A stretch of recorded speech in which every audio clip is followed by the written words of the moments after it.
Well, it's happened to the best of us, it's happened to the rest of us, and everybody in between.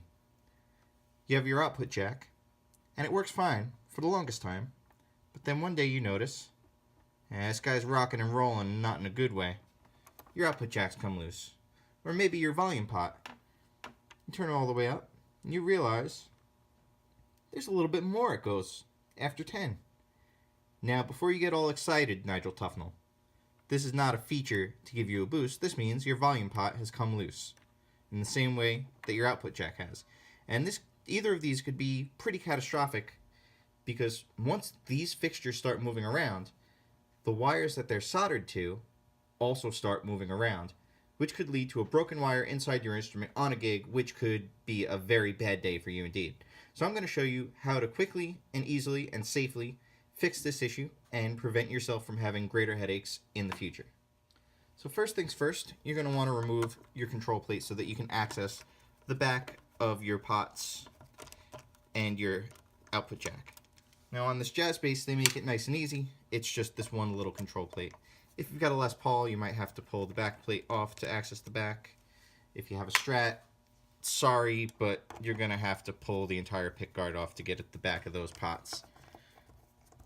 But luckily that output jack is on its own little plate. Same deal on Kelly with the output jack. Now, we've got this guy free. So a little trick for you. I like to put a rag or paper towel or something underneath here so we don't scratch anything up. You're going to take this guy and you're going to turn him on his side. Now, you're going to get a socket, a hex socket that's the same diameter, see if you can see that a little bit, as these nuts.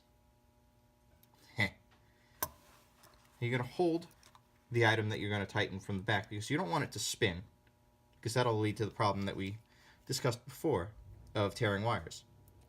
And you're going to, holding it in place, use the socket driver to drive the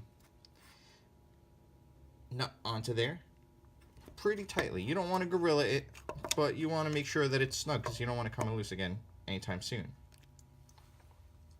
Now, this volume pot ain't going nowhere. Or, that's not a volume pot, it's an output jack. Output jack ain't going nowhere. We'll even plug in and demonstrate. That's not rocking and rolling at all.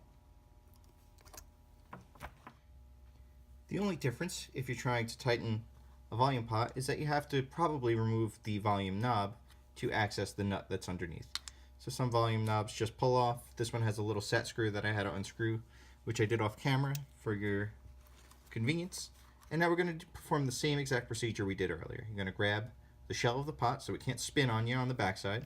You're going to take your driver and you're going to grab that nut with the driver and drive it. You're going to tighten it down. Again, not like a gorilla, just fairly tight. Be careful you don't break any of the connections on the back while you're doing this. And that's it. This pot ain't going nowhere anymore. All you have to do now is reinstall your control cavity plate and you're done. You're tightened up.